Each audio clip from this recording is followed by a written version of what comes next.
अस्सलाम वालेकुम, आप देख रहे हैं इश्नाओ, मैं हूं अली सरवर। आज हम सबसे पहले बात करेंगे ईरान हालिया तनाव के हवाले से। आज निगरान काबीना ने सफारती ताल्लुकात बहाल करने की मंजूरी दी है। उन्होंने कहा है कि नहीं चाहते कि ईरान से ताल्लुकात ख़राब हों। ईरान ने गलत काम किया, जिसका जवाब दिया ये काबीना ने कहा है। और इसका ज़ाहिर है सलामती कमेटी का जो इजलास हुआ उस पर भी हम बात करेंगे। और इसके अलावा आज बिलावल भुट्टो ज़रदारी साहब और मरीम नवाज़ ने भी जलसे आम से ख़िताब किया है। यहाँ प्रेस कॉन्फ्रेंस हुई है कराची में, उस पर भी हम बात करेंगे। इनके पाकिस्तान की जानिब से भी, पाकिस्तान पीपल्स पार्टी की भी में भी शमूलियत इख्तियार की कुछ लोगों ने।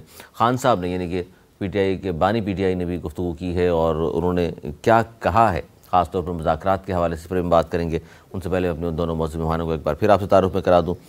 नवेद ज़ुबैर साहब तशरीफ़ रखते हैं, सीनियर तजज़ियाकार हैं, दानिश्वर हैं, बहुत शुक्रिया सर आपका। उनके साथ तशरीफ़ रखते हैं अनीस मंसूरी साहब, मारूफ सहाफ़ी तजज़ियाकार, बहुत शुक्रिया आप दोनों का। सर सबसे पहले आज का जो एलामिया जारी हुआ, मैं चाहता हूँ थोड़ा सा इस पर ज़रूर गुफ्तगू की जाए। और एलामिया जो जारी हुआ है इस वक्त तक की ज़ाहिर जो तफसीली चीज़ें हमारे सामने नहीं आई, लेकिन जो आई उसमें बताया गया है कि ईरान हालिया तनाव ख़त्म करना, पाकिस्तान ईरान के साथ कशीदगी ख़त्म और ताल्लुकात बहाल करने का फ़ैसला किया गया। किस तरह देख रहे हैं इसको? जो कुछ भी हुआ हमसाया मालिक के साथ ज़ाहिर कहा है सलामती कमेटी ने कि कशीदगी नहीं चाहते, सलामती पर समझौता नहीं किया जाएगा। बिस्मिल्लाहिर्रहमानिर्रहीम। बहुत खुशाइन बात है और बहुत अच्छा है कि ये तनाज़ा बड़ा नहीं, और जो कुछ ईरान ने किया उसका पाकिस्तान ने बर वक्त जवाब दिया और एक मैसेज पूरी दुनिया को दिया जो कि बहुत ज़रूरी था। और उसके बाद ही जो फ़ौरन प्रेस कॉन्फ्रेंस की हमारे ISPR के लोगों ने और पाकिस्तान के खारजा तर्जुमान ने, वो बहुत ही पॉजिटिव थी। जिस दिन ये हुआ था उस दिन भी हमारी आपसे बात हुई, हमारा प्रोग्राम भी था जिसमें आपने कहा था कि पाकिस्तान को जवाब देना चाहिए।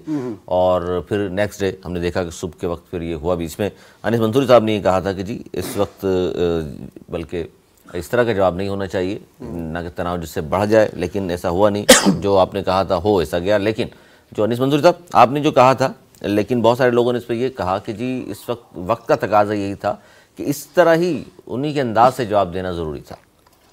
बहुत शुक्रिया आपका अली। मैंने ये कहा था कि जवाब देना चाहिए, और जवाब देने का मकसद ये था कि आप किस तरीके से जवाब देते हैं, बराबरी की बुनियाद पर आप जवाब दें। और मैं आज भी अपनी इस बात पर कायम हूँ। मेरा जो नुक्ता ये था कि इस जंग को किसी भी तौर पर मज़ीद आगे नहीं बढ़ना चाहिए। हम एक अच्छे पड़ोसी के तौर पर, हमारी माजी की एक रिवायत रही है, तारीख़ है हमारी, गुज़िश्ता 76 सालों के अंदर हमारा ईरान के साथ उस तरह का कोई बड़ा कॉन्फ्लिक्ट नहीं हुआ कि जिस पर इस तरह की नौबत आए। और ज़ाहिर पाकिस्तान में ईरान के साथ 900 किलोमीटर की सरहद लगती है। इतनी बड़ी सरहद के साथ ज़ाहिर पाकिस्तान को जितना ज़्यादा मुमकिन हो सके, और इस वक्त जो ख़त्ते की सूरत हाल है वो भी बड़ी बिगड़ती हुई है, तो उसमें पाकिस्तान और ईरान के दरमियान ताल्लुकात को मामूल पर आना बहुत ज़रूरी था। और वो अच्छा है कि अभी जो कौमी सलामती कमेटी का जो इजलास हुआ, जो काबीना का इजलास हुआ, उसमें बात कही गई है कि जनाब हम जो है वो बेहतर ताल्लुकात के ख्वाहिशमंद है और बेहतर ताल्लुकात की तरफ बढ़ रहे हैं, तो अच्छी बात। मैं अच्छा, इस पर सलामती कमेटी पे बहुत सारे लोगों ने नज़र रखी हुई थी कि क्या एलामिया आता है, क्या मतलब अग्रेसिव होकर पाकिस्तान सामने आएगा या क्या कुछ होगा। इसी में कुछ हमारे सीनियर जर्नलिस्ट हैं, सहाफ़ी हैं, तजज़ियाकार हैं, नामवर, मैं नाम भी ले देता हूँ, कामरान खान साहब और इस तरह के कुछ और लोग भी हैं। उनका ये कहना है कि जनाब सलामती कमेटी में शायद उनको ये लगता है कि ये नतीजा सामने आने वाला है कि जी इंतखाबात मुलतवी हो जाएंगे, और चूँकि मईशत इस वक्त अच्छी चल रही है, निगरान हुकूमत अच्छा काम कर रही है, तो इन्हीं को मौका दिया जाना चाहिए थोड़े से दिन मज़ीद, और इंतखाबात आगे हो जाएँ तो कोई मज़ायका नहीं। इस वक्त इंतखाबात करा देना कोई दानिशमंदी नहीं है, उन्होंने ये कहा है। सर आप भी मुत्तफ़िक हैं कामरान खान साहब की इस बात से, क्योंकि इस तरह की सोच रखने वाले लोग भी मौजूद हैं पाकिस्तान में? जी, कामरान खान शुरू से ही इस किस्म की बातें कर रहे हैं, ना जाने क्यों, जबकि तमाम पॉलिटिकल पार्टियां इलेक्शन की तरफ आ चुकी हैं, इलेक्शन का माहौल बन चुका है, बैलेट पेपर भी मेरे ख्याल में छप रहे होंगे, सब चीज़ें हैं, और उस वक्त ये बात करना समझ से बालातर है। और ये कोई अल्लाह का शुक्र है इतनी बड़ी कोई जंग नहीं हुई, एक आध स्ट्राइक जैसे होना था वो हुआ, और उसके बाद दोनों तरफ से खैर सगाली का पैगाम दिया गया, और मुझे लगता है अगले हफ्ते तक सफीर वापस आ जाएंगे। कोई वजह ऐसी नज़र नहीं आ रही हाल फिलहाल कि जिसमें मईशत बड़ी अच्छी चल रही है, मईशत अच्छी चल रही है, लेकिन एक जमहूरी मुल्क में इलेक्शन किया जाता है, केयर टेकर हुकूमत का एक टाइम होता है, उसके बाद जाएगी अगली हुकूमत भी उसको उसी तरह लेके चलेगी, चलना चाहिए उसको। तो ये कोई जवाज़ नहीं है, एक जवाब ये कोई ठोस जवाब नहीं है कि चूंकि तनाव की कैफियत है और खत्ते में सूरत हाल को देखते हुए पाकिस्तान की लाखों अफवाज जो है सरहदों पर है, तो उनको वापस गली कुचलों में लाना दानिशमंदी नहीं होगी। ये भी जवाब इनका बिल्कुल खैर हासिल है, क्योंकि न ही हमारी सरहद ईरान के साथ में कोई लाखों फौजी हैं और ना ही ज़रूरत है और ना ही मुझे लगता है कि ज़रूरत होगी, क्योंकि ईरान की सरहद वो वाही सरहद है जहाँ हमने रडार भी नहीं लगाए हुए। हमारे बराबर मुल्क है और कभी भी उनसे हमारे इस किस्म के हालात नहीं हुए। एक और बड़ी मायूसी हुई होगी कामरान खान को दोनों तरफ के बयानात के बाद। तो ये कोई जवाब नहीं है और कोई जवाब वो ढूंढने की कोशिश करें, इसमें कोई दम नहीं है। आप क्या कहते हैं अनिस मंसूरी साहब? देखिए, कामरान खान के घर की बैल भी बजती है ना तो उनको लगता है इलेक्शन मुलतवी हो रहा है। तो कामरान खान साहब का मसला यह है कि वो जिसकी मोहब्बत में गिरफ्तार होते हैं इंतहा की होते हैं। तो जब ये किसकी मोहब्बत में कहा है मुलतवी? मैं बता रहा हूँ ना सर, जब वो गजब करप्शन की अजब कहानी हर रोज़ रात 10 बजे सुना कर उठते थे ना तो लगता था कि कल भी उस पार्टी की हुकूमत चली जाएगी। ऐसा ही होता है ना। फिर वो जब इमरान खान की मोहब्बत में इस हद तक गिरफ्तार हुए कि वो हर वक्त कहते थे बस खुशखबरी आ गई है, आपको याद होगा, तो बस ऐसा लगता था कि अभी पाकिस्तान की आबादी में इजाफा होने वाला है। अब इसी तरीके से अब उनकी बारी है। अब ये चाहते हैं इमरान खान की मोहब्बत में इस हद तक गिरफ्तार है कि बस इलेक्शन ना हो, क्योंकि उन्हें मालूम है कि अगर ये इलेक्शन हो गए तो ज़ाहिर है बहुत इमरान खान को नुकसान होगा। तो अगर आप इनकी पूरी गुफ्तगू को अगर निचोड़ कर देखें तो कामरान खान साहब की बात को मैं समझता हूँ कि इस वक्त संजीदा नहीं लेना चाहिए। जिस तरीके से पाकिस्तान पीपल्स पार्टी की हुकूमत इनकी गजब करप्शन की अजब कहानी के बाद जो है वो चैनल चेंज कर देती थी, हमें भी चैनल चेंज कर देना चाहिए। चैनल चेंज कर देना चाहिए। मैं गलत तो नहीं कह रहा? जरूर हो सकती है। कर दो नहीं, वो आपको याद है ना गजब करप्शन की अजब कहानी, और पूरी पाकिस्तान पीपल्स पार्टी वालों को अगले घंटे में ऐसा लगता था रात को जो है वो हुकूमत चली जाएगी उनकी। तो अच्छा जी, अडियाला जेल में सहाफ़ियों से गुफ्तगू की है बानी PTI ने, और उन्होंने जो गुफ्तगू की है वो बड़ी अहम है। उस पर मैं चाहूँगा ज़रूर आप कमेंट्स कीजिएगा। वो कहते हैं कि मुज़ाकरात के लिए मैं तैयार हूँ, 19 माह से कह रहा हूँ, बात करने को मैं तैयार हूँ। और ईरान के हमले के हवाले से मजम्मत भी जहाँ उन्होंने की, और उन्होंने ये भी कहा कि 19 माह से मैं तो कह रहा था कि मैं तैयार हूँ। और रेलू कट्टे की अब आज के हालात पर उन्होंने कहा कि रेलू कट्टे की खिचड़ी पक रही है ताकि कंट्रोल पार्लियामेंट हो। मेरी सबसे बड़ी गलती कमज़ोर हुकूमत लेना थी। कमज़ोर हुकूमत के बजाय मुझे फिर से इंतखाबात करवाने चाहिए थे। इंतखाबात के बाद कमज़ोर इत्तेहादी हुकूमत से बेहतर होगा अपोजिशन में बैठूं। बहुत देर कर दी मेहरबान आते आते। इमरान खान ने जितने यू टर्न लिए हैं उसमें से ये एक और यू टर्न है, और मगर ये अच्छा यू टर्न है, पॉजिटिव यू टर्न है। काश ये बात इनको समझ आ जाती और तो ना 9 मई होता, ना ही बल्कि बहुत कुछ होता। और वो उस वक्त ही जिस वक्त PDM ने तहरीक शुरू की थी और उनकी हुकूमत के आखिरी दिन थे, और अपनी उसमें समझ में अगर ये उस वक्त मुज़ाकरात कर लेते और पार्लियामेंट ख़त्म करके नया इलेक्शन करा देते तो आज सूरत दूसरी होती। तो बहरहाल मैं इस बयान को पॉजिटिव करार दूंगा कि वो अब मुज़ाकरात कर रहे हैं, तो अच्छी बात है। तो बाकी सियासी जमातों को क्या रवैया उनके साथ होना चाहिए? बाकी सियासी जमातों का बाकी सियासी जमात के लोग जवाब देंगे। मेरे ख्याल में इलेक्शन के बाद करना चाहिए। मैं कोई पार्टी पॉलिटिकल पार्टी कभी भी मुज़ाकरात के दरवाजे बंद नहीं करती, और PTI से इलेक्शन के बाद हर पार्टी चाहेगी, क्योंकि जो उनके आज़ाद उम्मीदवार जो भी जीत के आएंगे बोले वो 30-40 पार्टी ने बरमला कहा है कि हम तो बात करने को तैयार हैं, क्यों ना हो, बड़े इंपॉर्टेंट होंगे किसी भी हुकूमत को बनाने के लिए, तो उनसे मुज़ाकरात किए जाएंगे। तो इतना कुछ हो गया, आपको लगता है कि उनको 30-40 सीटें मिल जाएंगी? इतने तो ले ही लेंगे। बल्ला नहीं है, खैबर पख्तूनख्वा में बल्ला नहीं है, इंतखाबी मुहिम नहीं है। हम ग्राउंड रियलिटी पे अगर देख के बात करें, अब हम वो हवाओं में बात करने वाले वो बच्चे तो है नहीं।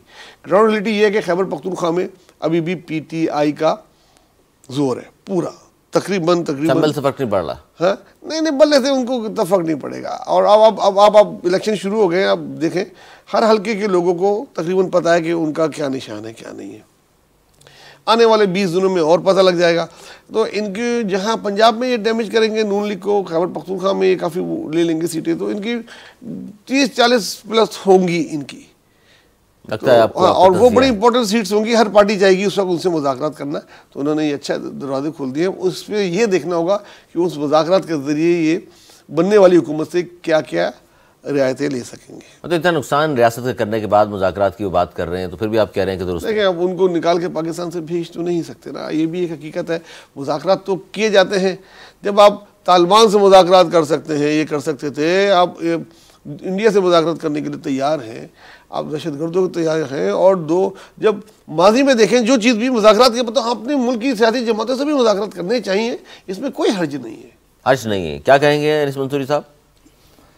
देखिए, इमरान खान साहब ने कोई 10 साल एक अना का बुत अपने अंदर रखा और वो ये था कि मैं मुज़ाकरात नहीं करूँगा। तो अब कम से कम 5 साल तो उन्हें भी ये बर्दाश्त करना चाहिए कि अब उनसे कोई मुज़ाकरात नहीं करना चाहता। और सीधी सीधी बात है कि हम माने या ना माने, पाकिस्तान की सियासत में इन सियासी जमातों से मुज़ाकरात का कोई नतीजा नहीं होगा। असल इमरान खान का मामला खुसूसी तौर पर बाजवा साहब के ज़माने से और 9 मई के बाद अब उनका मामला किसी सूरत में भी पाकिस्तान की सियासी जमातों के साथ नहीं है। ये रियासत का मामला है, ये इस्टेब्लिशमेंट का मामला है। जिस तरीके से हम, शायद बहुत सारे लोगों को ये बात तल्ख लगे कि जिस तरीके से बहुत सारे लोग ये कह देते हैं कि अल्ताफ़ हुसैन साहब का मामला जो है वो अब इस्टेब्लिशमेंट के साथ है, बिल्कुल उसी तरीके से इमरान खान का मामला इस वक्त इस्टेब्लिशमेंट के साथ है। तो इस बात को देखा जाए कि उनका मामला उनके साथ तय होता है तो सियासी जमातें तो हमेशा तैयार रहती हैं किसी न किसी जोड़ तोड़ के लिए। तो मैं ये समझता हूँ कि इस वक्त इमरान खान के इन बयानात का जिसको वो पैगाम देना चाहते हैं वहाँ कोई फ़र्क नहीं पड़ेगा और ये मामलात हल नहीं होंगे अभी। अच्छा, दूसरा ये भी कहा उन्होंने कि एक तो मुज़ाकरात के लिए तैयार हूँ, उससे कबल पीडीएम से भी 3 रुकनी कमेटी ने मुज़ाकरात किए थे और पीडीएम ने शर्त रखी थी कि उमर बंदियाल की रिटायरमेंट के बाद इलेक्शन हो। उमर बंदियाल की शर्त की वजह से मुज़ाकरात आगे नहीं बढ़ सके थे। मैं इमरान खान के बयान को गलत कहता हूँ। उसकी वजह यह है कि इमरान खान ख़ुद कह चुके हैं कि उस मुज़ाकराती टीम ने ये कहा था कि इलेक्शन जो है वो अक्टूबर में हो। आपको शायद याद होगा, सही है? तो आपके इल्म में होगा और इमरान खान इस बारे में बज़िद थे, उस वक्त उनका बयान इस पर मौजूद है कि इलेक्शन जो है वो जुलाई में हो जाए। तो आपके इल्म में होगा कि उस मुज़ाकराती टीम ने ये उमर अता बंदियाल का जिक्र नहीं था। ये उमर अता बंदियाल का जिक्र तो अभी की पैदावार है ना। तो इमरान खान की एक बड़ी अच्छा फ़न यह है कि वो बातों को मोड़ इस तरीके से कर देते हैं। उस वक्त इमरान खान खुद ये बात कहते थे कि पीडीएम चाहती है कि इलेक्शन अक्टूबर नवंबर में हो और हम चाहते हैं कि इलेक्शन अगस्त में हो। तो ये बात इमरान खान की अपना बयान है। तो इमरान खान के बयानात को मैं इसलिए संजीदा नहीं लेता ज़्यादा।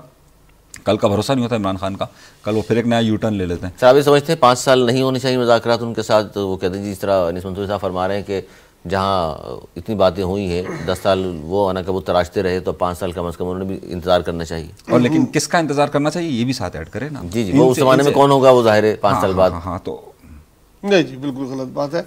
अगर उसने गलती की है, जिसको हम सब मान रहे हैं कि उसने गलती की है, तो क्यों हम वो गलती दोहराएं? अगर उसने गलती की है तो उसकी सज़ा वो भुगत रहे, वो काफ़ी होती है। सियासत में टाइमिंग बहुत अहम होती है और अगर आप मज़ीद 5 साल ज़ाया करेंगे एक पॉलिटिकल पार्टी, देखें उसकी, अगर आप या तो ये आप मान लें कबूतर की तरह अपनी आंखें बंद करके कि पीटीआई की कोई वर्थ ही नहीं है पाकिस्तान में, तो एक अलग बात है। लेकिन अगर आप ये मानते हैं, हर लीडर पार्टी का बोलता है कि उनका वोट बैंक है और वो अब मुज़ाकरात के लिए तैयार हो रहा है, तो मुज़ाकरात की टेबल पे ही सियासतदान खेलता है। सियासतदान के टैंक, मिसाइल, सब कुछ मुज़ाकरात होते हैं। मुज़ाकरात के ज़रिए उनको करेंगे, बात करेंगे। और पाकिस्तान के, देखें, जो भी पाकिस्तान के दायरे में रह के और पाकिस्तान के वफाक के दायरे में रह के सियासत करना चाहता है, उससे मुज़ाकरात होने चाहिए। इस्टेब्लिशमेंट को भी थोड़ा सा नरम रवैया अख्तियार करना चाहिए, बड़ा बनना चाहिए, माफ़ी देनी चाहिए। जिस हद तक है जो चीज़ें सज़ा है उसकी सज़ा होगी, जिसकी माफ़ी हो सकती है उसकी माफ़ी देनी चाहिए। इलेक्शन के और जमहूरियत में के दरवाजे उनके लिए बंद नहीं किए जाए, बंद न किए जाएं। अनिल मंसूरी साहब, आप भी ये समझते हैं कि ये बात तो दुरुस्त है? इससे स्टेट को नुकसान होगा। और क्योंकि जिस तरह कह रहे हैं 30-40 सीटें तो इनको तस्दिया है इनका, उनकी होंगी, फिर बात तो करनी पड़ेगी। तमाम सियासी जमातें चाहेंगी कि हमारे पास आएँ और हमसे मैं अपने जुमले पर कायम हूँ।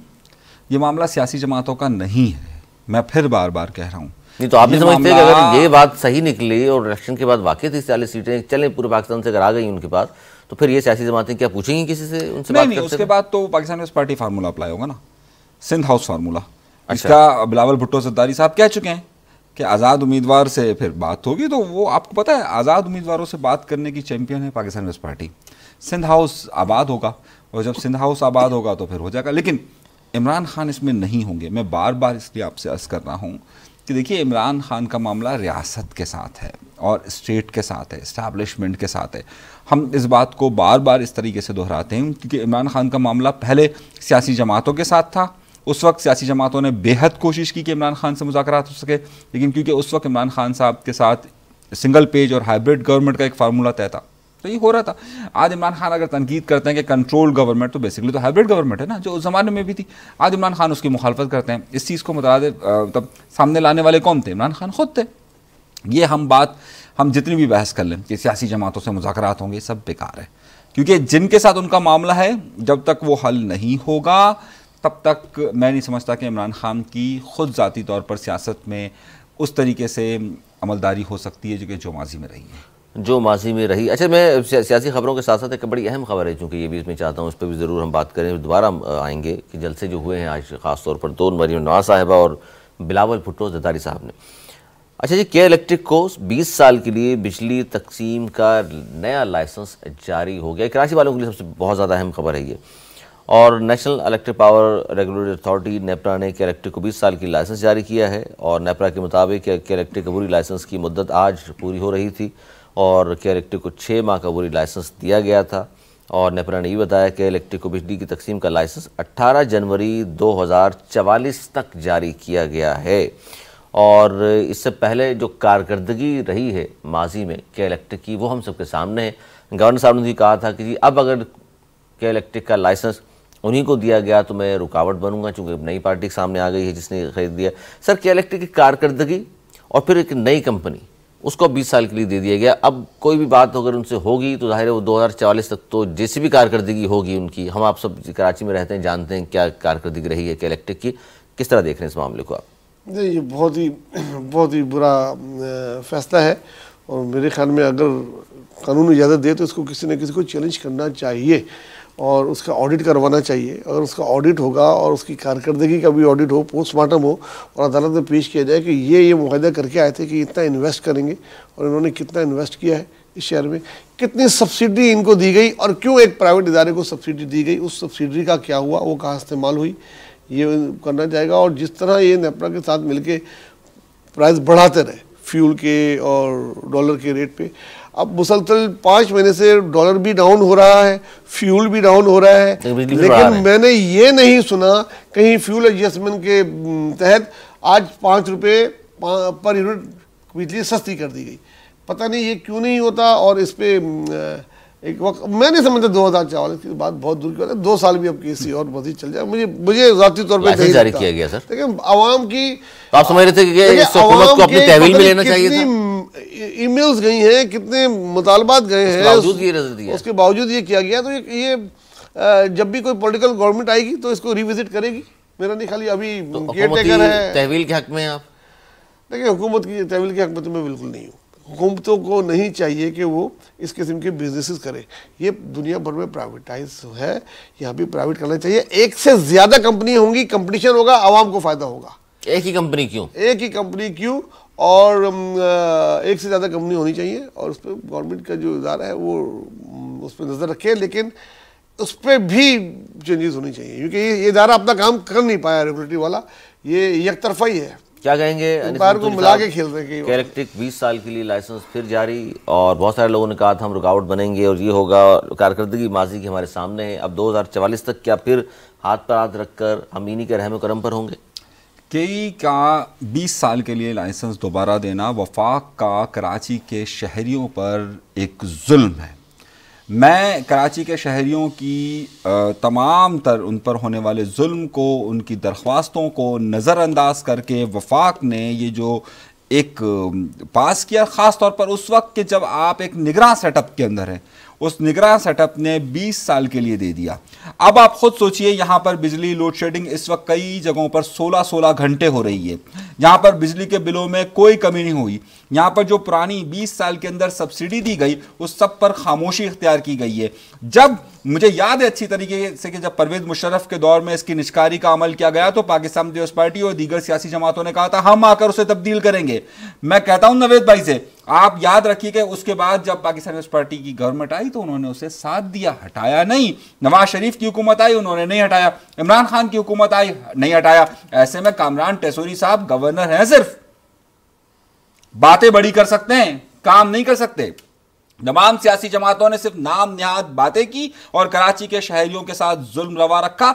मैं इस बात को मानने के लिए तैयार ही नहीं हूं कि अगले 2 साल में ये जाएंगे। ये अगले 2 साल में नहीं जाएंगे, बल्कि इन तमाम सियासी जमातों की और वफाक की मर्जी के साथ कराची पर यह जुल्म और सितम हमेशा जारी रहेगा। ये जुल्म और ज्यादती और ज़ाहिर नई कंपनी, और देखते हैं जी क्या उनकी कारकर्दगी रहती है और क्या, जिस तरह नवेद वली साहब कह रहे हैं कि कोई भी गवर्नमेंट आएगी तो ज़रूर इस पर रिविजिट भी करेगी और हो सकता है कि इस पर बातचीत भी हो, लेकिन हुकूमती तहवील के वो खिलाफ हैं लेने पे। आप तो अनीस मंसूरी साहब नहीं समझते कि हुकूमत, आप मुझे बताइए यूटिलिटीज़ किन किन ममालिक के अंदर प्राइवेटाइज की गई है, मुझे ज़रा लिस्ट दीजिए आप। कहीं पर कोई जो अवामी चीज़ होती है वो कभी भी कोई भी रियासत, कोई भी हुकूमत प्राइवेटाइज नहीं करती। ब्राजील ने की थी, क्या हाल किया, यहाँ केई को दिया आपने, क्या हाल किया उन्होंने। आप मुझे बताइए ना, ये तो सरकार की जिम्मेदारी होती है कि उसे बुनियादी जरूरियात जो है वो फराहम करे। अच्छा, टेक्निकल यूरोप में, पूरे अमेरिका में, इंडिया में, हर एस्टेब्लिश मुल्क में कई पार्टीज हैं जो गैस सप्लाई करती हैं, जो यूटिलिटी सप्लाई करती हैं, यही सप्लाई करती हैं, इवन पानी की सप्लाई के लिए भी सब प्राइवेटाइज है। मैंने आपको इतने सारे मुल्कों के नाम गिना दिए, आप थोड़ा टाइम दो तो मैं इनकी कंपनियों के नाम बता दूं जो ऑपरेट कर रहे हैं। दुनिया भर में कंपनीज तो होती है ना। देखिए कंपनीज होती है, देखिए बात यह है कि कंपनीज होती है, यूटिलिटीज फराहम करना सरकार की जिम्मेदारी होती है। मेरी बात को समझिए, उसमें अगर आईपीपी हमने बनाई प्राइवेट जो बिजली हमें फराहम करती थी, हो सकता है, लेकिन उसका कंट्रोल कभी भी कोई भी हुकूमत या रियासत प्राइवेट जगहों पर नहीं देती है, कंट्रोल नहीं देती है। देखिए कंट्रोल वो हमेशा अपने पास रखती है। वो अगर कहती है कि ट्रांसमिशन हमने फॉर एग्जांपल किसी कंपनी को दे दी कि ट्रांसमिट आप करें, सही है, उन्होंने जिस तरह हमारे यहाँ पर आईपीपीज का फार्मूला अप्लाई हुआ था ना कि हम बिजली को करते, डिस्ट्रीब्यूशन उन्होंने किसी और को दे दी, ठीक है, लेकिन जो कंट्रोल होता है यहाँ तो इस मुआहदे के अंदर शामिल ये है कि मेरे भाई जिसके पास 34% है, सिर्फ 24% है, वो एडमिनिस्ट्रेटिव कंट्रोल रखे हुए, वो अपने अरबों डॉलर जो है वो बाहर मुंतकिल करते हैं। आप देखिए तो सही इनका बजट उठाकर। ओ भाई, तो नेपरा का क्या काम है? नेपरा कर रही है ना कंट्रोल, और नेपरा हुकूमत के पास है ना, तो मैं कब कह रहा हूं हुकूमत इस पार्टी की हो, सही होना चाहिए, हुकूमत ये नहीं कि इसको भी ले ले। अब जिस तरह चैनल है, पहले खाली पीटीवी होता था, अब बहुत सारे चैनल है, लेकिन पेमरा कंट्रोल कर रही है ना, वो जिसको जाए मन कर दे, जिसको जाए वो कर दे। इस तरीके से नेपरा का भी यही काम है। इसी तरीके से हर चीज के ऊपर एक अथॉरिटी होती है, नेपरा है, पेमरा है, ये सारी वो सरकारी हुकूमतों के अंडर में रहते हैं ना। जब आपके और वो सरकार और जो हुकूमतें बनती है वो इन तमाम लोगों से अपने फायदे हासिल करती है, आवाम को कुछ नहीं देती। वो गलत है ना। आप ये कहते हैं कि 2 साल के बाद जो है आप देखिएगा हट जाएंगे, अब जो नई हुकूमत आएगी, मैंने आपको मिसाल दी ना, आपकी उस पार्टी रही मुस्लिम लीग नून नहीं, ये सारी जमातें रही हुकूमतों का हिस्सा, एमक्यूएम तो रहती है हमेशा। लेकिन इस पे इलेक्टेड की बात जो आप कर रहे हैं जुबैर साहब, जितनी भी हुकूमतें आई हो, पीपल्स पार्टी की हो, एमक्यूएम की हो, नून लीग की हो, पीटीआई, ये सब तनकीद तो करते रहे के इलेक्ट्रिक पर, लेकिन अमली कदम क्यों नहीं उठाते थे? वजह क्या थी? देखिए, अमली कदम उठाने की 1-2 दफ़ा कोशिश की गई। चाइना से भी कुछ कंपनियां आई, यहाँ पे उन्होंने भी पिटिशन किया, लेकिन उधर के हालात ही नहीं है, क्यों सीरियस सोच ही नहीं है कराची, ना ही कराची वाले उठते हैं अपने हकूक़ के लिए। वो सबसे ज़रूरी है कि जिनका मसला है वो तो उठे, वो उठेंगे, कुछ मांगेंगे तो देंगे, उठता है उसको उठा लिया जाता है। यहाँ अगर एक खातून अगर मुजाहरा कर देती है, उस पर एहतजाज करती है, तो उसके खिलाफ एफआईआर दर्ज करवा के आप वीडियो बना देते हैं। यहाँ पर जो केई के खिलाफ एहतजाज करने खड़ा होता है उसके खिलाफ एफआईआर दर्ज करवा देते हैं आप। यहाँ पर केई की जो है वो पुलिस वाला ज्यादा सुनता है, जो मुजाहिरीन होते हैं उनकी कहाँ सुनी जाती है, जो एहतजाज कर रहे हैं। आप अभी जाके देख लीजिए, मैं अभी की आपको मिसाल दे रहा हूँ, सुनता है सर, आप छोड़िए, मैं अभी की आपको मिसाल दे रहा हूँ, अभी इस लम्हे की मिसाल आपको दे रहा हूँ। तीनटी के पास नफीसाबाद के लोगों की बिजली 24 घंटे से बंद है, वो लोग सड़क बंद कर मुजाहिरा कर रहे हैं, लेकिन कोई सुनने वाला नहीं है, कोई सुनने वाला नहीं है। परेशान कुन सूरत हाल है, ऐसे में इलेक्शन भी हैं, अब देखते हैं आप लोग सोच समझ कर वोट किसको कास्ट करेंगे। आज ये खानेवाल में नून लीग का जलसा, और आज भी मियाँ साहब जो हैं, बड़ी उम्मीदें थी लोगों को कि अब तो कैंपेन भरपूर तरीके से स्टार्ट हो गई है, 20 से भी कम दिन रह गए हैं, खानेवाल में जलसा हुआ, लेकिन नून लीग की चीफ ऑर्गेनाइज़र और सीनियर नायब सदर मरीम नवाज साहिबा सिर्फ जलसे में पहुँची, यानी कि वालिद साहब उनके नहीं थे। और उन्होंने जो जुमला कहा, मैं चाहता हूँ इस पर ज़रूर हम बात करें। उन्होंने कहा जी, मैदान छोड़कर ना भागने वाला शेर और लीडर होता है, और अब कौन मैदान छोड़कर भागा है, पहली बात। दूसरा, उन्होंने ये कहा कि इमरान खान के बच्चे तो बाहर आराम से रह रहे हैं। देखिए, ये उन्होंने शायद अपने वालिद साहब पे तनकीद कर दी, ना सोचे समझे हुए, क्योंकि वही मुल्क से बाहर थे, मैदान छोड़कर बाहर थे। एक दफा नहीं, 4.5 साल बाद मेरे वालिद आए, उनका माजी इस बात का गवाह है कि जब भी वो हटते हैं तो वो चले जाते हैं और फिर आ जाते हैं बनने के लिए। इस बार भी वो ट्राई मार रहे हैं, लेकिन वो दिल, उनको खुद पता है उनकी ट्राई अब कामयाब नहीं होगी, तो उनकी वो दिल ही नहीं है। 2-3 दिन पहले एक जलसा किया, उसमें भी वही घिटी पिटी तकरीर, मुझे क्यों निकाला, बेटे से तनख्वाह मुझे ना लेने पर निकाला, मुझे नहीं निकालते तो आज ये होता, पाकिस्तान में दूध की नहरें बह रही होती, रोटी 4 रुपए की होती, डॉलर 100 रुपये का। कम ऑन यार, ये पूरी थक गए हैं वहां ये सुनते सुन के। कोई और नई बात करो कि अब आगे क्या करोगे चौथी दफा वज़ीर आज़म अगर तुम खुदा ना खाता बन गए, उसकी कोई बात नहीं है। मंशूर नहीं लाए, 18-19 दिन रह गए। लफ्ज़ इस्तेमाल किया खुदा ना खास्ता, क्यों? मैंने खुदा ना खाता, क्योंकि वो बन नहीं सकते ना यार, अल्लाह ना करे वो बने, क्योंकि वो पहले 3 दफा, देखिए मेरी जाती राय है, मेरी जाती राय है, मैं नहीं समझता ये या उनकी टीम ना उनको ना इसहाक डार को इस काबिल नहीं है, नुकसान करते हैं। खान के बच्चे बाहर आराम से रह रहे हैं, खान के बच्चे बाहर आराम से रह रहे हैं, तो मियाँ साहब के अपने बच्चे मियाँ साहब उनसे पूछो ना कि आपके बच्चे कहाँ रह रहे हैं। मियाँ साहब के नवासियाँ, उनके 2 बेटे, सारा खानदान उधर क्या ऐशो आराम की जिंदगी बसर कर रहा है, उसकी इनको अच्छी तरीके से पता है, क्योंकि खुद भी वहाँ बहुत अरसे रहकर आई हैं। उनके घोड़े, उनकी गाड़ियाँ, ये सब छोड़े ये बातें, लेकिन ऐसी बातें नहीं करनी चाहिए। जब शीशे के घरों में रहो ना तो पत्थरों से नहीं खेला जाता, पत्थरों से नहीं खेला जाता, शीशे के घर में रहने वाले। और ये भी कहा उन्होंने कि आज हमारा मुकाबला करने वाला कोई नहीं। उनको मुकाबला तो वो खुद पीपल्स पार्टी को नहीं समझ वो खुद मैदान से भागे हुए पीपल्स पार्टी तो वहाँ जलसे पे जलसा कर रही है। एने 127 से उनके घर में आके कर रही है, वो किधर है? वो तो कभी कभी नजर आते हैं, कभी नहीं आते। आज ही आगे इनकी पार्टी के अंदर एक्चुअली बहुत ज्यादा आओ मुकाबला करो, मैदान छोड़कर क्यों भाग गए हो? आज लेवल प्लेइंग फील्ड और इंतकाम के इल्जामात लगाते हो। हमारे सामने तो आज कोई है ही नहीं जिससे मुकाबला करें, हम तो जीते में। वो खुद अपने आप से तो मुकाबला कर ले। अंदर शहबाज शरीफ में, नवाज शरीफ में, इनमें आपस में बहुत ज्यादा रिफ्ट हो चुकी है, इनके बच्चों में, मरियम में। उनसे मुझे हमजा कहाँ है, उनसे पूछ रहा नवाज शरीफ कहाँ है? आज आपके जलसे में शहबाज शरीफ कहाँ है? तो आप कह रहे हैं घर में आपस में ताल्लुकात खराब इसलिए नहीं है? सारे पंजाब को पता है। लेकिन सर वो बात तो खत्म होगी ना, नून से शीन निकलेगा और ये निकलेगा और वो निकलेगा, एक ही पार्टी रही। तकरीबन निकल गया, अनाउंस होना बाकी है। मैं तो अभी भी समझता हूँ, आप देख रहे हैं जिस तरह की मुहिम चली है। अभी देखें वज़ीर आज़म के उम्मीदवार कौन है? नवाज शरीफ। सूबाई वज़ीर आला के उम्मीदवार कौन है? उनकी बेटी। तो शीन कहाँ है? शहबाज शरीफ का क्या है? उसके बेटे का क्या है? जिसने पूरी मुस्लिम लीग, जब वो बाहर बैठे हुए थे उसने संभाली, जेल में रहा। हमजा शहबाज की बात कर रहा हूँ, पूरी उसने ऑर्गेनाइज करके दी। आज ऑर्गेनाइजेशन उसके हाथ में है, ना ऑर्गेनाइजेशन काम कर रही है ना वो काम कर रहे हैं। ग्राउंड छोड़कर ना भागने वाला शेर होता है और लीडर होता है। जो ग्राउंड छोड़कर भाग जाए ना उसको शेर कहेंगे ना लीडर। मरियम बीवी फरमा रही हैं, कहने दीजिए, उनका हक बनता है। हर सियासी जमात का हक है कि वो अपनी बयानात दें, और जिस तरीके से पाकिस्तान पीपल्स पार्टी अपना बयान दे रही है वो भी बयान दे रहे हैं, तो ठीक है। मतलब हम आवाम जो है वो ज़्यादा खुद बेहतर फैसला करने वाले हैं। तो इस तरह तनकीद जो जलसों में आप करते हैं कि जी ना भागने वाला शेर होता है और खान के बच्चे देखिए जरदारी को बोल रहे हैं ना भागने वाला शेर, तो ये किस तरफ इशारे हैं? वो तो देखें बिलावल ने भी कह दिया था ना कि उधर का बेसिकली उधर पीपल्स पार्टी का निशान शेर है, तो दोनों जगह एक ही है। उन्होंने ये भी कहा कि देखिए ये तो हुकूमत से अलग होती हुकूमती जो राज थे, कौमी राज, वो अफशा कर दिए। नवाज शरीफ को जब निकाला गया तो कोई राज नहीं खोला, चुप करके घर चला गया और डंडा लेके पुलिस आई और ये और वो तमाम चीज़ें जुल्म मज़ालिम हमने बर्दाश्त की। उसके बावजूद भी मुल्क के खिलाफ कोई बात नहीं की। क्यों नहीं की? इतनी की कि मीडिया पे उसकी तकरीर करने पे पाबंदी लगा दी गई। कारगिल के मसले पे फौजी जनरलों के नाम ले लेके जो उसने जो बातें की, और जजों के लिए जो आखिरकार पैम्पलों ने पाबंदी लगा दी थी ना, कितने अरसे तक पाबंदी लगी रही। ये बात एक्चुअली गलत बयानी उनका काम है, वो कर रहे हैं। आप बताइए। नहीं, मैं तो इस पाकिस्तान पीपल्स पार्टी का मौक़िफ़ सुन रहा हूँ बस कि क्या है, तो वो आपने सुन लिया।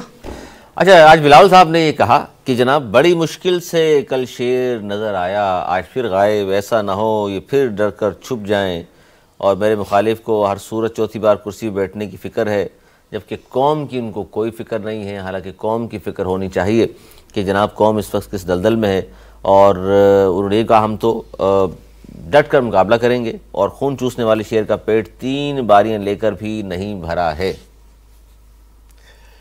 ये सारी बातें तो वजाहत कर दी नावेद भाई ने पहले। बहुत अच्छी कैंपेन चला रहे हैं। मैं हाँ, देखें, सिर्फ मैं ये भी कह रहे हैं, मैं भी कह रहा हूँ, हर तजिया निगार कह रहा है, हर आदमी जो इलेक्शन कैंपेन को मॉनिटर कर रहा है तो वो ये कह रहे हैं कि इस वक्त अगर कोई कैंपेन चला रहा है न्यूट्रल तजिया निगार, हाँ न्यूट्रल तजिया निगार, तो ये हर कोई कह रहा है। नहीं, अभी मैंने तो नहीं कहा, अभी आप कहेंगे तो भाई अब आप ना कहें तो ये फिर आपकी ज़्यादती होगी। देखिए ना, आप पाकिस्तान पीपल्स पार्टी का मौक़िफ़, आप सारी पार्टियों की कैंपेन देख रहे हैं, तकरीरें देख रहे हैं, जलसे देख रहे हैं। अच्छा, सबसे अच्छी कैंपेन वैसे कौन चला रहा है? बेहतर कौन सी पार्टी से? अच्छा, मुझे एक बात बताएं, ये बिलावल बार बार कह रहे हैं चौथी बार, बिलावल बार बार कह रहे हैं कि चौथी बार, तो चौथी बार नवाज शरीफ साहब बन रहे हैं, तो 2 बार उनकी हुकूमत चली गई थी, तीसरी बार उन्होंने 3 बार चली गई, तीनों बार चली गई, और चौथी बार अब वो बनना चाह रहे हैं। तो पाकिस्तान पीपल्स पार्टी कौन सी बार के लिए जा रही है? पाकिस्तान की मोहतरमा की 2 दफा हुकूमत चली गई। तो मुख्तलिफ नहीं, मैं तो आपसे बात बनना चाह रहे हैं। नहीं, वो पार्टी की बात नहीं कर रहे। वो मियां साहब जो कि चौथी बार वज़ीर आज़म खुद बनना चाह रहे हैं। पीपल्स पार्टी की जानिब से तो पीपल्स पार्टी की जानिब से मेरी बात का देखिए, इतनी बड़ी तकरीर मैंने सुनी। अच्छा, अगर सही है, मैं एक लफ्ज नहीं बोला। मसला यह है कि हम बात करें, हम करते हैं तो हो जाते हैं बदनाम, जबरदस्त मजलूम हम बन जाते हैं। करते हैं तो हो जाते हैं बदनाम, वो कत्ल भी करते हैं तो चर्चा नहीं होता। अच्छा देखिए, अगर वो बात कहते कि पीएमएल एन चौथी दफा बनना चाह रही है तो मैं यहाँ पहला मुखालिफ होता बोलना कि ये कोई नहीं, पीपल्स पार्टी भी 3 दफा हुकूमत में रह चुकी है। मगर वो नवाज शरीफ को पॉइंट आउट करके कह रहे हैं कि ये वज़ीर आज़म का चौथी दफा उम्मीदवार है, 3 दफा वो निकाला गया, उस काबिल ही नहीं था कि वो बनता। अच्छा देखिए, तो उसके बाद वो उस पर तनकीद कर रहे हैं उनकी लीडरशिप। अच्छा, आप कान ना कि वो पीएमएल एन पे यूं पकड़िए। बात ये है कि देखिए, पाकिस्तान पीपल्स पार्टी की भी 5वीं बार कोशिश कर रही है हुकूमत में आने की, 5वीं बार कर रही है ना, सही है।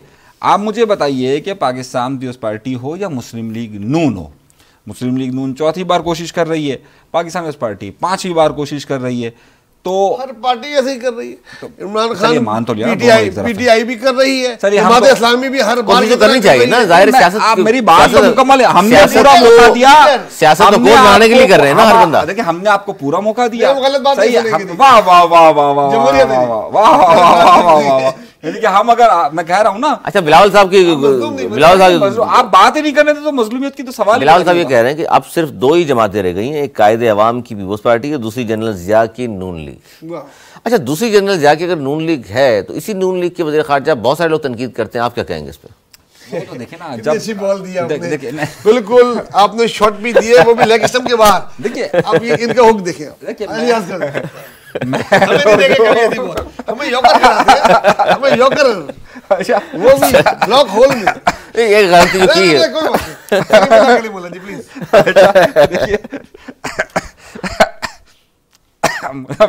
सवाल के जवाब तो दे दिए इन्होंने। सवाल ही सारे गलत है, जवाब हम क्या देते। मियां साहब दिल में बात रखते हैं और वक्त पर हिसाब लेते हैं। कौन? बिलावल साहब कह रहे हैं मियां साहब दिल में बात रखते हैं और वक्त पर हिसाब लेते हैं। सब ऐसी बात नहीं है। सियासत में तमाम सियासी रहनुमा जितने भी हैं वो ये बात याद रखते हैं कि उनके साथ क्या हुआ है और क्या नहीं हुआ। अब आपका जो पहला पार्ट था, देखिए हमारे यहाँ पर इस बात से तो आप इनकार कोई भी नहीं कर सकता ना, जो शेख रशीद की एक बात से तो हम मुत्तफिक हैं कि अक्सरियत लोग जो हैं वो गेट नंबर 4 से ही आते हैं। तो अगर एक तरफ जनरल जिया आता है तो कोई जनरल अय्यूब भी कह देता है। मैं मिसाल कह रहा हूँ, मैं मिसाल दे रहा हूँ ना, मैं मिसाल कह रहा हूँ। बिल्कुल गलत मिसाल देते यार, मैं आप और आपकी एक और गलत मिसाल है, ऐसी ही मिसाल है जैसे बिल्ली ने अपनी दुम खुद पकड़ ली। नहीं, बात नहीं मुकम्मल होने देंगे। ओ भाई, कितना बड़ा फर्क है। एक को वो लाया उंगली पकड़ के, उनका आशीर्वाद, उनका बाप, एक ने उसकी पार्टी छोड़कर मुकम्मल नहीं होने देते, खुद इलेक्शन में गया, नई पार्टी बनाई, मुकम्मल नहीं होने देते। हम नहीं बर्दाश्त कर रहे। वाह वाह वाह वाह वाह, आप जो है वो दोनों मिलकर फिर ये कह देते हैं कि एक जनरल फैज और जनरल पाशा की बनाए हुए हैं। सही है, हर एक दूसरे पर ये इल्जाम आयद करता है ना। मतलब मैं एक बात ये कहना चाह रहा हूँ कि देखिए, हर शख्स दूसरे पर उसी गेट नंबर 4 का इल्जाम आयद करता है। मामला यह है कि ये गेट नंबर 4 का इल्जाम तो आयद करते हैं, लेकिन उसी गेट नंबर 4 से हमेशा आशीर्वाद लेने के लिए ख्वाहिशमंद नहीं। इसमें बिलावल ने साफ कहा है कि मैं सिर्फ अवाम की तरफ देख रहा हूँ, किसी और तरफ नहीं देख रहा, अवाम की ताकत से आऊंगा। तो क्यों लेवल प्लेइंग फील्ड का मुतालबा कर रहे थे जो अब नहीं कर रहे? इलेक्शन कमीशन से कर रहे हैं ना वो तो। मतलब आप भी इतनी हाँ, बिल्कुल। पाकिस्तान में कौन सा ऐसा सियासी रहनुमा है जो इलेक्शन कमीशन से मुतालबा करता है? यहाँ अच्छा, तो जो लोग भी लेवल प्लेइंग फील्ड का मुतालबा करते हैं वो वहां से करते हैं जहाँ से उनको चाहिए। बोला था यार, उस वक्त की बातें देखें, वो जेल से गए थे, वापस आए, डायरेक्ट उनको रेड कारपेट देके हार पहना के एयरपोर्ट से जनाब मीनार पाकिस्तान कौन लाया गए, तो वो जो लाया उनसे ही वो कह रहे हैं, उनसे जब मिल गई, उनसे जब उनको मुकम्मल लेवल प्लेइंग फील्ड मिल गई, सिंध के अंदर सिस्टम को खत्म करने वाले रुक गए, कोई सिस्टम नहीं है तो कहा लेवल प्लेइंग फील्ड आ गया। 4-5 चीजें जमा करके रखी हुई है, कैसे तो बजा नहीं, बड़ी अहम गुफ्तगू की है एमक्यूएम पाकिस्तान के। जी उन्होंने कहा है, उन्होंने बड़ी अहम प्रेस कॉन्फ्रेंस की है और उन्होंने कहा है कि जी कराची अब उसके जो हकीकी नुमाइंदों दोबारा उनको मिलने वाला है, यानी कि एमक्यूएम पाकिस्तान को। हकीकी हकीकी को मिलने वाला है? एमक्यूएम हकीकी नहीं, एमक्यूएम के हकीकी मतलब एमक्यूएम पाकिस्तान ने कहा है कि कराची के जो हकीकी नुमाइंदे हैं उनको मिलेगा कराची। यार ये तो फायदा बड़ा जबरदस्त, आफाक भाई को अप्रिशिएट करना चाहिए कि वो उनके लिए कैंपेन चला रहे हैं कि कराची के जो हकीकी है, मतलब MQM हकीकी ही के नाम से मशहूर है, कि उनको मिलने वाला है तो बड़ी अच्छी बात है यार। तो आपको लगता है दोबारा MQM के पास आ रहा है कराची? नहीं, मुझे कहीं से नहीं लग रहा, खासतौर से हालिया जो बयान जो अच्छा, आज इसमें दो शमूलियत भी हुई, वो भी नाम भी ले दूँ, असलम आफरीदी साहब जो राब्ता कमेटी के मेंबर थे MQM पाकिस्तान के, वो शामिल हुए हैं पाकिस्तान पीपल्स पार्टी में। डॉक्टर जहां से मुगल साहब भी शामिल हुए हैं। ठीक है, वो ऐसे बहुत से लोग अभी और शामिल होने वाले हैं। मैंने आपको पहले भी कहा था, बहुत लंबी लिस्ट है शामिल, उससे बहुत ज़्यादा फ़र्क नहीं पड़ने वाला। अब तो इलेक्शन की टिकट भी बढ़ चुके हैं, लेकिन इससे पीपल्स पार्टी को कराची में फ़ायदा होगा। लेकिन जो मैं जिस तरफ आना चाह रहा हूँ, अगर आप इजाज़त दें, जी। इस वक्त कल से लास्ट 40-45 घंटे से जो सबसे ज़्यादा वायरल कोई मैसेज है तो वो बानिए MQM का है, ठीक है, और वो इस वक्त कराची और हैदराबाद में इतना वायरल है जिससे MQM पाकिस्तान बहुत डैमेज हुई है।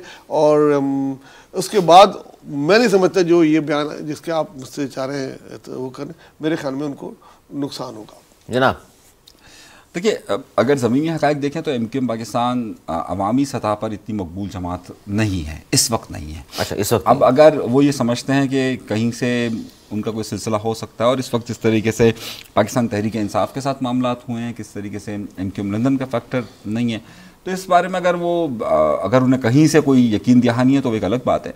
लेकिन अगर आप अवामी सतह पर जाकर देखें तो मैं नहीं समझता कि इस वक्त MQM पाकिस्तान की किसी भी जगह पर ऐसी पोजीशन है कि वो बड़ी विन विन सिचुएशन पर हो। विन विन सिचुएशन पर नहीं। अच्छा जी, क्रिकेट के हवाले से एक बार फिर बुरी खबर, पाकिस्तान को एक और T20 मैच में हार का सामना, और पाकिस्तान टीम की जो कारकर्दगी है मुसलसल तनज़्ज़ुली का शिकार है। सर, क्या वजूहात हैं? क्रिकेट में संभलने का नाम नहीं ले रहे। अब तो कहा जा रहा है ज़का अशरफ साहब भी चले गए, उसके बावजूद ये सूरत हाल है। देखिए, ये बैड लक भी कह सकता हूँ और गलत टीम सिलेक्शन है। कुछ हमारे मेन प्लेयर इंजर्ड हैं, और आज भी ऐसा लग रहा था कि आधे ओवर जब तक हो चुके थे कि पाकिस्तान जीत जाएगा, और उनकी बहुत शुरू में 20-30 रन पे 3 मेन खिलाड़ी उनके आउट हो चुके थे, और एवरेज जो था उससे बहुत उनके हाथ से निकल चुका था, और ऐसा लग रहा था कि मैच गया। लेकिन फिर एक ऐसी पार्टनरशिप लगी, दोनों खिलाड़ियों ने 70 रन स्कोर किए और बहुत कम बॉलर पे किए। बड़ा ग्राउंड था, ये छोटा ग्राउंड नहीं था, यहाँ रन बनाना इतना आसान नहीं था। लो स्कोर मैच होता है इस ग्राउंड में, पुराने की तरह 200-250 नहीं बनते। तो ये फिर जीतते जीतते हमारी ख़राब प्लानिंग में कह सकता हूँ, इसमें कैप्टनशिप की भी थी। जो बाहर बैठे कोचेज़ हैं जो हैं, T20 में फ़ौरन फैसला करना होता है, क्योंकि सिर्फ कोई भी 2 ओवर मैच को इधर कर सकते हैं या उधर कर सकते हैं, तो वो उस पर फैसले नहीं किए। अभी बनने के मराइल में है, ऐसा लग रहा है हमारी।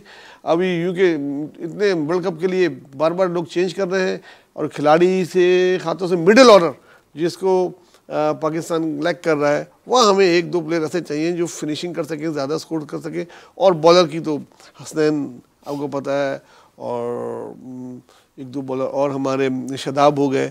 मेन जो बॉलर थे 3-4, जो पाकिस्तान की मेन स्ट्रेंथ होती थी पाकिस्तान बॉलर लाइन, वो 2-3 बॉलर हमारे शॉर्ट है। एक आफरीदी अकेला 4 ओवर कर सकता है, वो क्या करेगा? T20 में गुंजाइश 4 ओवर की होती है। और क्या कहेंगे अनीस मंसूरी साहब, क्रिकेट बड़ी तनज़्ज़ुली का शिकार है। जहाँ दीगर शोबाजात की हम बात करते हैं, वहीं क्रिकेट भी ज़ाहिर है अहम है, और इसमें भी हम देख रहे हैं कि पाकिस्तान अच्छी खबरें नहीं आ रही मैदानों से। देखिए, मैंने आपसे पिछले प्रोग्राम में भी कहा था कि पाकिस्तान की टीम की कारकर्दगी इंतहाई बुरी है, उनका सलेक्शन इंतहाई बुरा है, और मेरे नज़दीक हमें उस दिन डिस्कस अब इसे करना चाहिए जब पाकिस्तान मैच जीते। मैं नहीं समझता कि इस टीम के साथ कितना दिन मज़ीद इंतज़ार करें। मैं इस टीम के साथ, इस कारकर्दगी के साथ आप और इस सिलेक्शन के साथ आप आगे नहीं चल सकते। मैं ये बात गुज़िश्ता कई प्रोग्राम्स में आपके कह चुका हूँ कि ख़बर हमें अब उस वक्त बात करनी चाहिए कि जब पाकिस्तान मैच जीते। ये खबर ही नहीं है, हम इतने तवातुर के साथ हारते हुए आ रहे हैं, और एक पूरा सिलसिला है हमारा। हमने ख़राब कारकर्दगी के बावजूद जो है वो ऐसे लोगों को मुंतखब करके रखा हुआ है कि जिस वजह सिर्फ हम कमर्शियल देखना पसंद करते हैं, और वो कमर्शियल से पैसे कमाना ही चाहते हैं। कमर्शियल से पैसे ही कमाना चाहते हैं। बहुत शुक्रिया मेरे दोनों मौजूद मेहमानों का। प्रोग्राम का यहाँ अख्ताम करेंगे, और इस दुआ के साथ कि जल्द वो दिन आ जाए पाकिस्तान टीम जीते, और हम इस पर बात दोबारा शुरू करेंगे। अनीस मंसूरी साहब ने कहा है कि जब भी बात करें कि जब पाकिस्तान जीत जाए, तो 2 दिन के बाद आइए जी ज़ोहरी साहब की जानिब से कि 2 दिन बाद इस पर हम बात कर लेंगे, क्योंकि पाकिस्तान एक मैच बाकी है, वो जीत जाएगा। आज तक के लिए इतना ही। अगले प्रोग्राम तक के लिए मेरी टीम को दी इजाज़त। मौलाना के बाद।